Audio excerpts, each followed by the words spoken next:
the future of the dominance of the future of dominant parties in Southern Africa. Now, I always say, perhaps those who know me, that the competition of liberation movements in Southern Africa, it's themselves, not the opposition. That's number one.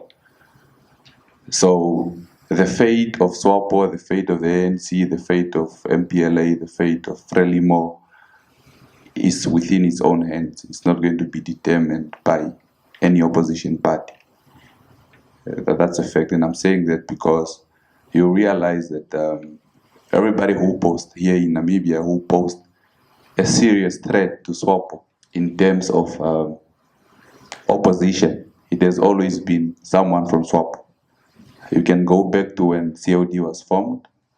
It was, Comrade Ben Ulenga, who's now back in SWAPO. You have had Comrade Itipo Amtenya, may he so rest in peace. He died in SWAPO, formed an opposition. He came back to SWAPO. We have now the Independent Patriots for Change. Now, if you pay particular attention, for instance, to the election results in 2019, and after that we went to 2020 regional and local authority election, the support that the gentleman got when he was running as an EC, for instance, was overwhelming compared to what his party got in the 2020 regional and local authority elections. And I can give you the reason. When he was campaigning as an EC, he was going around saying, I'm a member of SWAPO Party in good standing. This is my card. I don't have a problem with SWAPO. I have a problem with this president. So will you vote for me? As an independent candidate, you vote for SWAPO. But when those people who supported him, that helped him to topple from perhaps the 2/3 majority of SWAPO, when he formed the party, they said, okay, now you have your party, we are going back to SWAPO. That's why if you go even in the whole northern regions, you have no single constituency there. I can give you Angwena, Shana, Shikoto, Omsati, have no single constituency. But some of those people you have seen, you're following, they're also following. Now you go to the ANC, for instance. The ANC is the same thing. You have seen parties like the UDM from the ANC. You find parties like COPE, which is died now. I think it have only one member now from the ANC.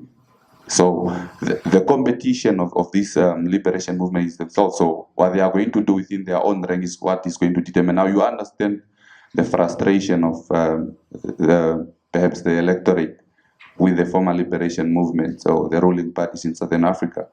You have voter apathy or youth participation in politics. Now, if you look in this hall, I know perhaps the moderators were going around, or the organizers were going around to try to get young people here. But we have this number now, which I also appreciate those who have found time in their busy schedules to be here. But if we say, for instance, that everybody who's here is going to be appointed as a minister, now the colleagues that didn't come here are going to say, yeah, SWAPO is corrupt, you see, but they are not where they need, where the decision are taken to be put where you want to be. You don't come there. And so in terms of political participation, I think it's still the same thing with the young people in Namibia, all right? You tell them, go, if you want to be a councillor, for instance, people are not going to get you from your house to come and be a councillor. You have to be where they sit to take decisions so that you become a councillor. Now, that is with regards to youth participation, and it goes to, youth turning up to vote in urban areas. And you made a particular reference to Erongo region, for instance, before I come to your current question now. Now, in Erongo, it was a special case, right? We know the Erongo region houses quite an overwhelming number of fishermen. We know what happened with the fishing industry. We still have, for instance, fishermen that are battling to get their jobs back. That frustration is still there. I think it's something that we have to acknowledge. But other than that, if you come back to Windhoek, Windhoek have they have 10 constituencies. Now, out of 7, SWAPO have won that. No, any other political party has more than 2 constituencies in Windhoek. I know LPM have 1, which is Windhoek Rural. IPC has Windhoek East. and DDA or PDM has is it Katutora Central. Apparently, now when you look at that, I think there is an application. I don't know how ECN does their thing. When you have your voters card, there is a regional council and local authority. Now you find that some of our people's cards are written not applicable in the local authority. So the people who voted SWAPO in those 7 constituencies, if they still voted for SWAPO in the local authority, they, I think we would have managed to retain our city in terms of a municipality. It's a fact. Wait, Mr. Taddeus, are you sure about? Yes. No.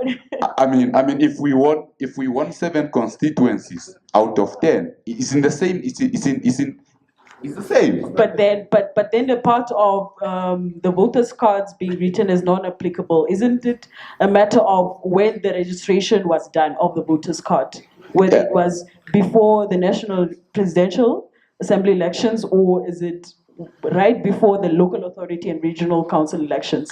So I think there's a time frame in how they label non-applicable and basically actually adding the constituency that they represent or that they are from. Now the reasoning sometimes is that you can't prove you live in Windhoek. But if you look at the constituencies in Windhoek, you have the likes of John Pandeni, you have Samora Machel, you have Moses Harwe. The majority of these people live in the informal settlements. Sometimes you can't prove you live here, so you cannot vote in the local authority. It's a fact. But you are allowed to vote at the constituency. Now I'm saying if SWAPO was able to win 7 out of 10, if those people, they are supporters of SWAPO, they voted for SWAPO, it's a fact. If they go still vote for SWAPO in the local authority, we probably have managed to get more than 10 councillors still in the municipality. So it's not really a question of, let's take Windhoek for instance, Windhoek West, where we are now. We are in Windhoek West now, under the leadership of SWAPO. UNAM is housed in Windhoek West. The number of young people that are studying here, they voted for SWAPO. So there's no way you can place an argument and say in the urban area, SWAPO does not have support. But definitely, Erogo is a special case. We know what happened with the fishing industry. But now, to go to your second question is how we perhaps co-opt the youth to come to the foreplay and then make a meaningful contribution in terms of determining political fate for any political organization. As I was saying earlier, and perhaps I jumped the ship, but I'm glad we are here now. Myself, and I think that applies to a lot of young people, we have abandoned politics to the older generation for a very long time. I think we're just realizing now, but politics is not only reserved for old people, right? If I participate, you don't have to perhaps, even the SWAPO Party itself, there are activists who portray this image that young people are not welcomed in SWAPO. But if you look, the SWAPO Party Youth League was formed in 1979, if I'm not mistaken, right? It's the largest and oldest youth wing in Namibia. That wing was created because those who came before us, they know that the value young people make in terms of political participation. And if you go back in history, there was a time when the SWAPO Party Youth League in this country, under the leadership of the likes Terry Kanjo, Penulenga, and others, they were the only one who were keeping SWAPO Party alive because all the elders were in exile, otherwise they would risk being killed here. So that is the significance of young people, And then you can't place an argument and say, I'm not going to SWAPO because young people are not welcomed here. So if young people could still go back to the youth of yesteryears, when the Jerry Ekanjo them faced the brutal apartheid regime and kept SWAPO Party alive, nobody was pronouncing SWAPO here. Even the elders were, some of them retreated in their houses because it's either you get killed, you risk the whole family, but at least, sometimes young people are allowed to, make mistakes. You can be put before a Casper, maybe the boss who has to kill a young person. But those are the people who kept SWAPO Party alive back then. Those who were there, they tell us these stories. Now, in terms of political participation, now you find a lot of young professionals. Some of them, SWAPO Party members, others are within their political organizations. but I don't really participate in active politics. Like now, politics is not my thing. But I think it's time, you understand that politics will determine your fate. They determine how much you're going to get paid. Politics determine how much, at what price you are going to buy the bread. So if you can just add your vote on that, and that means you participating actively. And you find, for instance, as I've said, we have 10 constituencies here, and you look, the number of young people who took over those constituencies, you would think that young people were excluded, but it was not like that. Do you participate in what it takes to become a councillor? You go to your party, there are structures that are put in place. For instance, in SWAPO Party, is the only party that has active offices in all 121 districts or constituencies, as they call them at government level, in this country. And every structure you find at the district, you find a youth wing of the SWAPO Party that is, they are incorporated into the leadership that takes decision on who is going to be a councillor, whether it's a town councillor. For instance, I come from Oshakati, right? When we had elections in 2020, we decided we are not retaining any old councillor in Oshakati, and we did that. I think Oshakati has one of the deputy mayors very young, the chairperson of the management is young, the mayor is young. It was our decision because we were able to influence it. But if we remain home and say, no, man, this thing is just for old people. Yeah, people will take up that space because you are not anywhere to be seen, but it's not because the particular organization is anti-youth. I think in a nutshell, that's my contribution to the question. Thank you very much. So just a follow-up question on that one. Don't you think, okay, over the years there have been that hesitancy amongst the youth of participating politically in an active way. So some prefer to participate in politics rather passively, just for them to have a much more, rather promising landslide that they could live on, and not necessarily actively where they could get themselves into unpredictable circumstances and they might not be able to get out of it. So what do you have to say about that?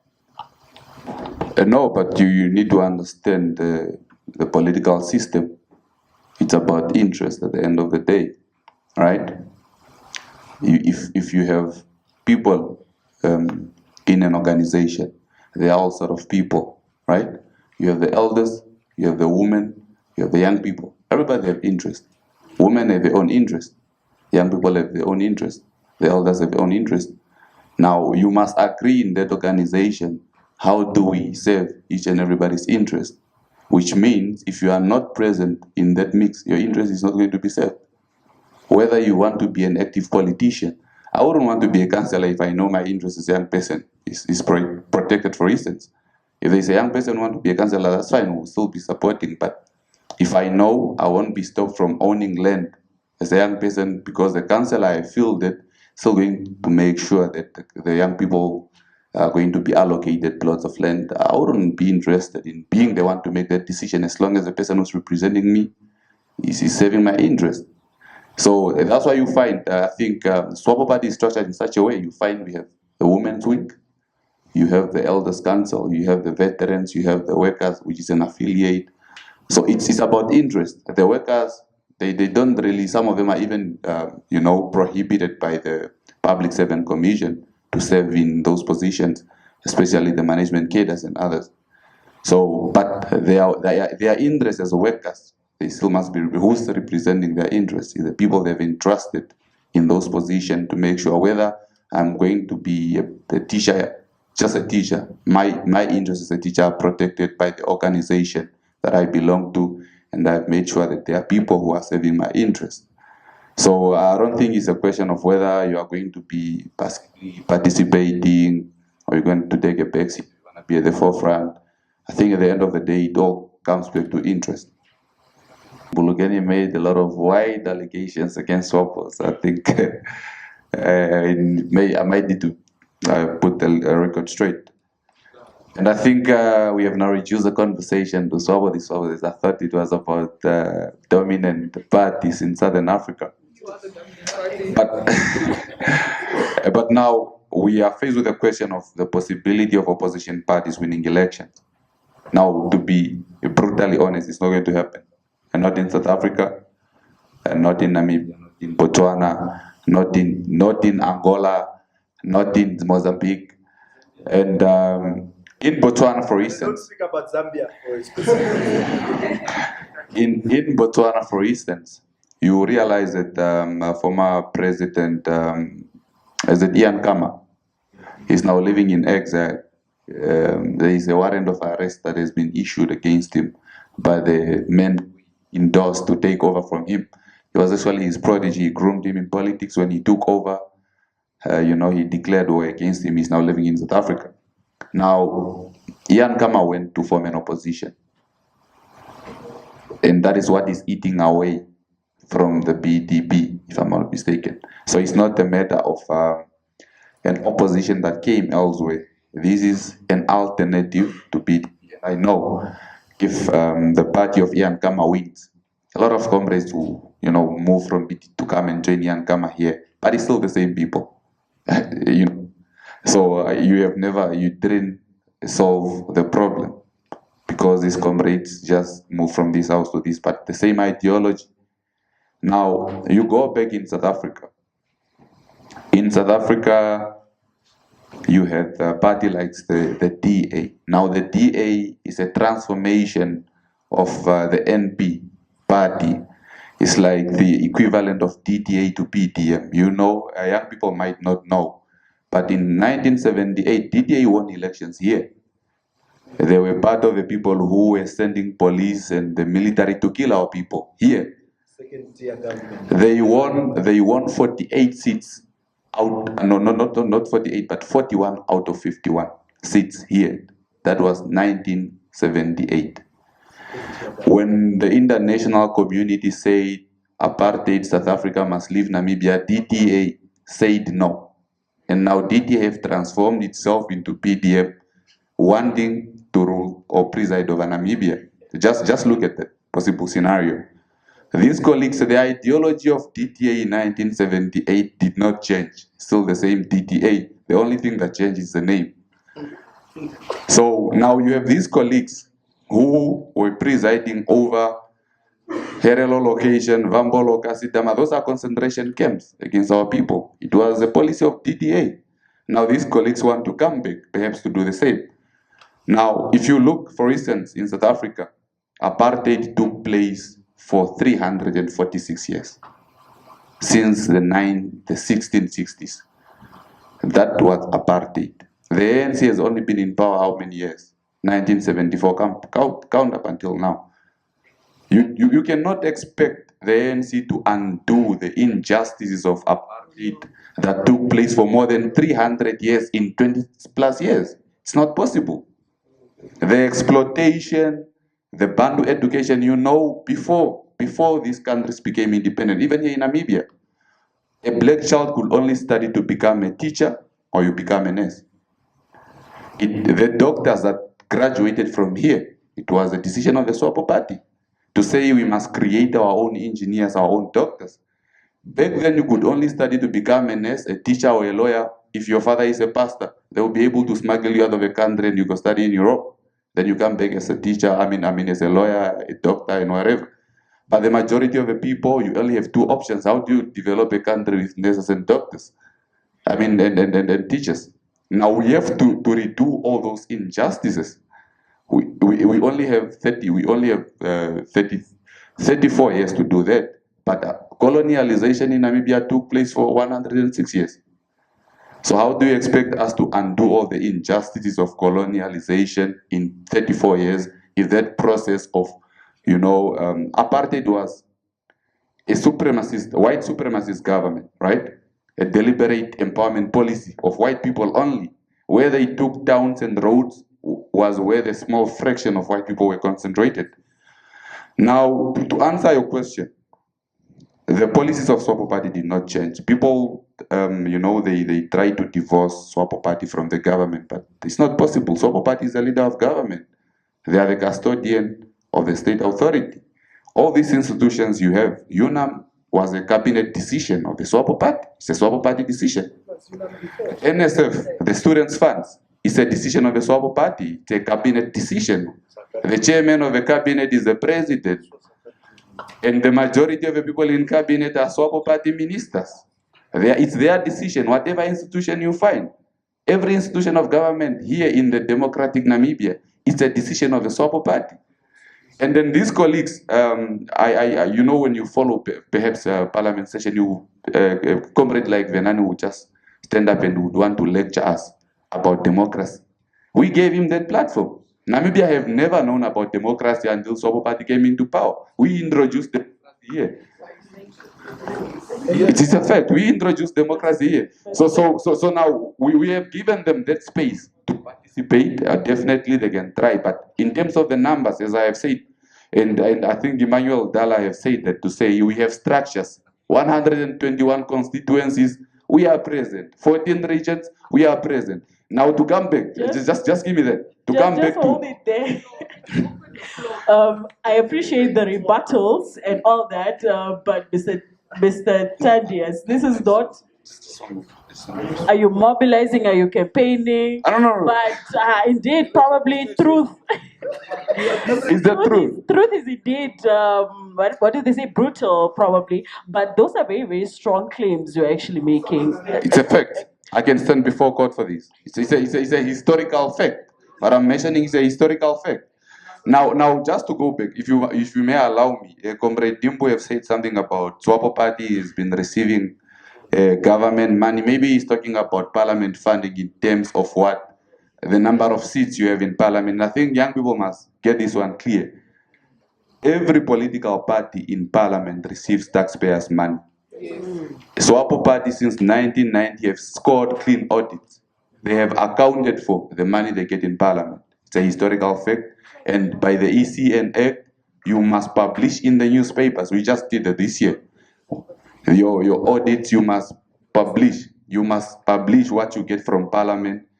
That this is an audited report of the money you give me.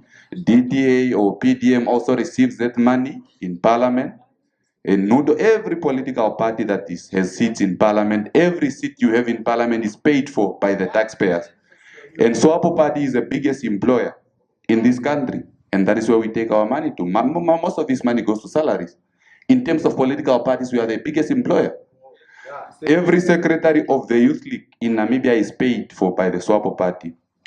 Every coordinator of the Women Council in each region is paid for by the SWAPO Party.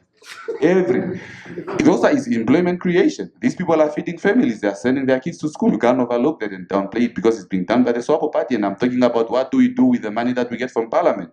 It's not like we go and then perhaps somebody takes their family on a shopping spree with that money. It's being invested back to the people. We employ people, they go feed their families and their kids to school. So, I will allow you to make your last point very, very brief. All right. Now, you mentioned something about you were expelled from SWAPO Party together with comrades who came back to SWAPO, most of them, by the way. Now, this is very interesting. And I also do not agree when my brothers were expelled. Right? With some of us, we didn't agree with the decision. But in a political organization, sometimes those things happen. It's politics. But now when you find, you guys, you went to form the AR. But I think it was last year or this year, you just expelled your own without a hearing whatsoever. I'm talking about AR. I'm talking about AR. I was in jail. Yeah, you. Sorry for that. Just like SWAPO.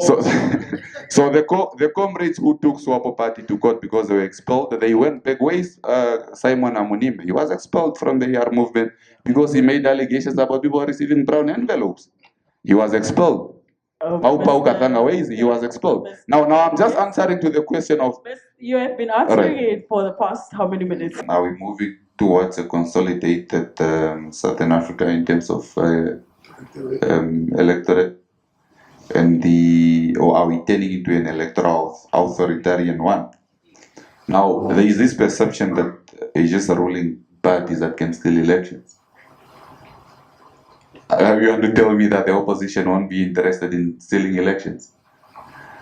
So there is always that, and there were serious allegations in Zimbabwe that there were foreign agents who came in, who hacked the electoral system of Zimbabwe, trying to hack elections in favor of the opposition.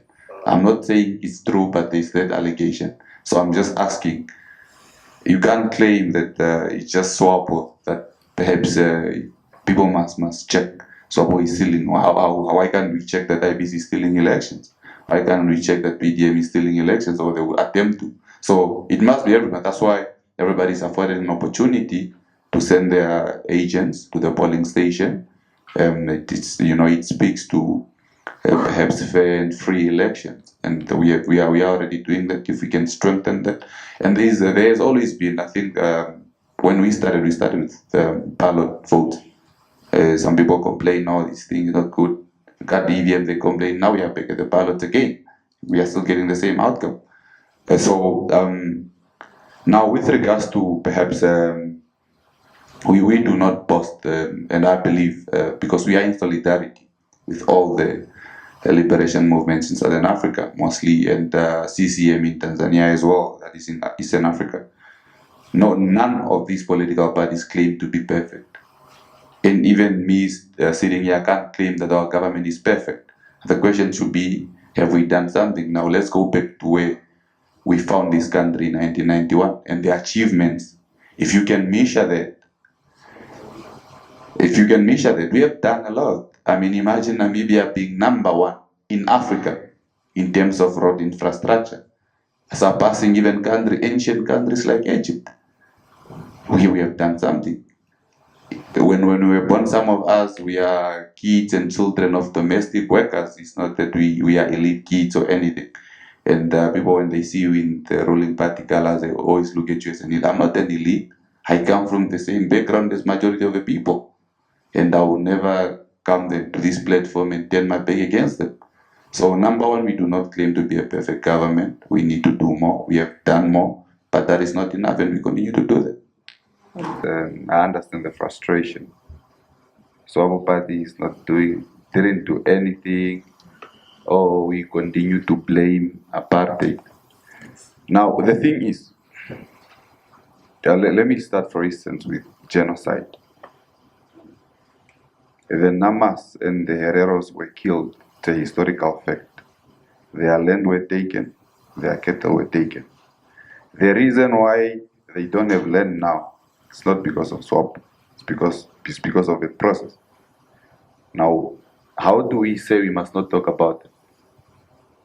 You know, the first genocide in the 21st century is this one I'm talking about. The Jews genocide came after that. But the Jews are still getting paid by the German government, for instance. You can't go to Israel and say, forget about the Jews genocide. They probably even stone you to death. There's no way we are going to forget about it. And now, let me just answer to that. Now, with regards to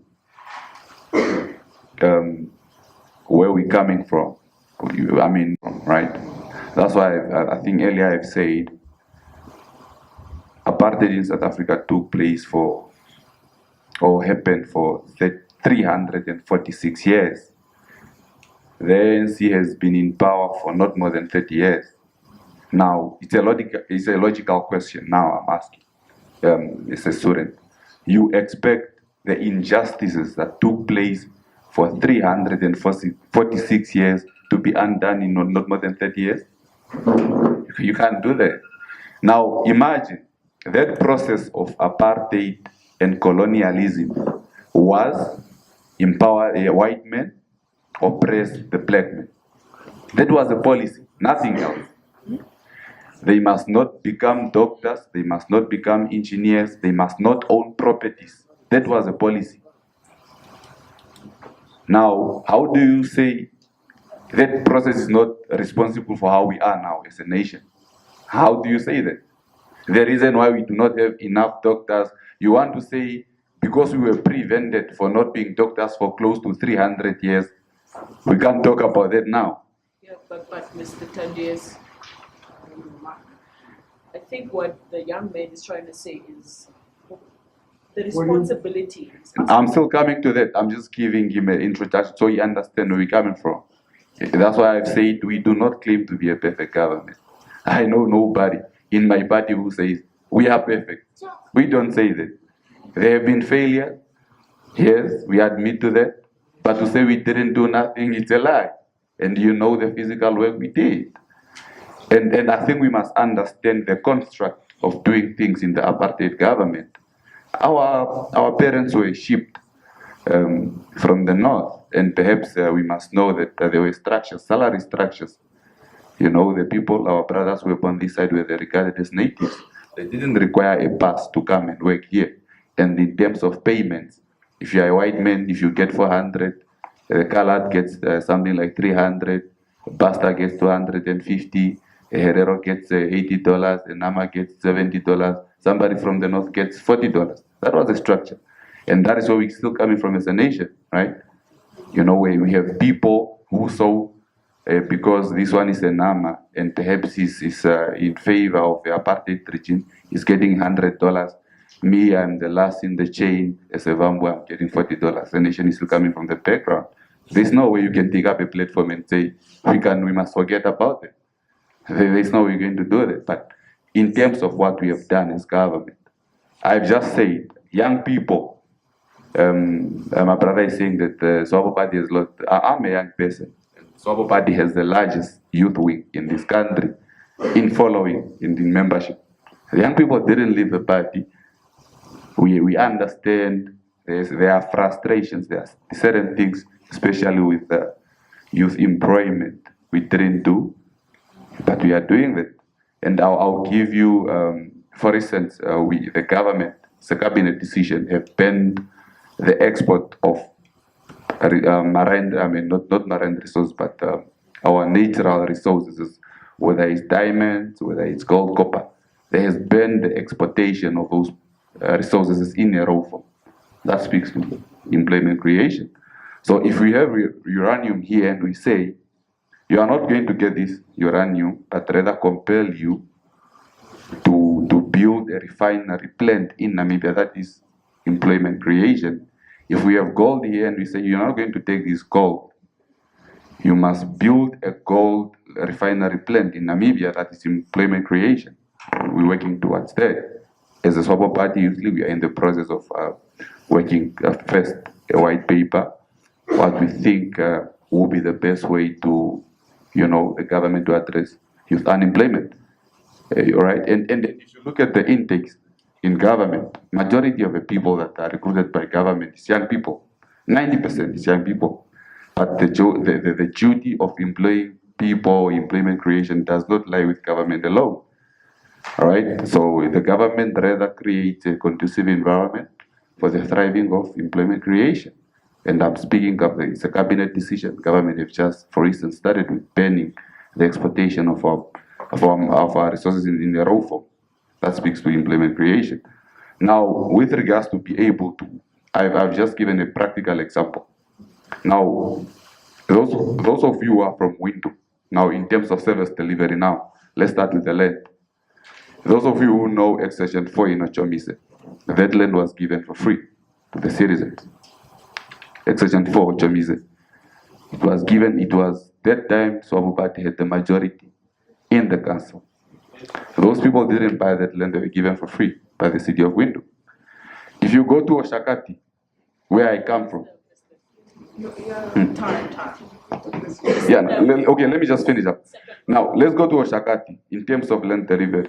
Oshakati is about, they had Sky, it's an informal location, they had a Mandi informal location, they have a Nambia informal location. They moved to those locations, moved the people from the squatter camps and took them to a place, service land. You get the title deed, there is water, there is electricity. That is what we did when we decided we are not retaining any old councillor in Oshakati Town Council, and these people went to do that. Now those are the decisions we are able to influence as young people. So rather than sitting there complaining, join us, because we don't come here and join us. So you contribute to the process of building our country. All right, as I have said, there is no policy in SWAPO Party that says let's promote youth unemployment. Let's promote this. There's never been that. We have never crafted such a position. We have never adopted such a position. So everybody is pulling towards that direction. create jobs for young people. Let's let our economy thrive, and we are contributing to that decision. So it's incorrect to say since 1990 there is nothing that has been done unless you don't know where we are coming from as a nation. The population, for instance, and I spoke about the hospital. The cabinet has decided they are going to build a district hospital here. It's approved. It's already approved in Windhoek. They have already approved a referral hospital in the north as well. Something that is going to be done. Now, in terms of our concentration when the country became independent, for instance, just to take you back, the priority of government then in terms of primary health care. Because remember, so some of us come from the villages. There were no clinics there. Mr. Taddeus, you have to consider time and the audience. All right, one-party system. Whether it hinders a fully consolidated democracy in Namibia. I think last time I checked, we don't have a one-party system in Namibia. We have a lot of political parties here. And I think it's time that perhaps we define, these terminologies into our own context. For instance, if you go to China, China is a communist state. There is only one party, but that does not mean that the citizens are prevented from participating in political activities. If you want to contest for political office, you are given that right in China, but there is only one political party that is allowed, that is a Communist Party of China. Now, you go to countries like the USA. The USA, they come here through donor funds and sponsor a lot of political parties. But in America, it's either the Republican Party or the Democratic Party. Nothing else. You go to Britain. If it's not the Conservative Party, it's the Labour Party. But they come to Africa and say, a lot of parties that is democracy, but they don't practice that in their own countries. And those countries have been independent and have been, practicing democracy for more than 500 years now. Ours is just 34 years, but we must have more than 20 political parties so that we are seen as Democrats. But in Britain, it's either is the Labour Party or the Conservative Party. In America, it's either is the Republican Party or the Democratic Party where Mr. Trump comes from. Now, so I think for me, when I look at it, seeing where we're coming from, we are a divided nation mostly because the tactic was to divide and rule. Now, even after 1990, that mantra did not go away. The people who, pumped a lot of millions to divide our nation, they didn't stop doing that. They're still doing that. It's a fact. And so I think it's time, us as a nation, we choose what is suitable of us in terms of what do we define democracy as, whether it's in terms of political parties, and we choose what works for us. That's why in the SWAPO Party, there is what I think the party school has been tasked to work on our ideology, which is socialism with Namibian characteristics, whereby you go to the people we want to do socialism, but socialism is also a foreign concept. It comes from socialist states, the ancient socialist states, former Soviet Union, Cuba, and others. Now, we think that we want to apply this in Namibia. That's why you find, structures like Aristotle's. We have decided you cannot let, for instance, the supply of water to be in the hands of private actors. Supply of electricity in the hands of, that is a structure of socialism where the government must take charge of those strategic states so that then you'll be able to use it, so that even those who cannot afford will get access to what we have to offer. Now we have decided that let's see what are the characteristics, what are our identities and perhaps differences as a nation, so then we craft an ideology that really speaks to us. So it's just not a matter of saying, when the American says, if you have two parties in Namibia, that is dictatorship, but in their country, if the Republican Party is not in power, then it's the other party. I think we have also to come and then emancipate ourselves from that sort of mantra.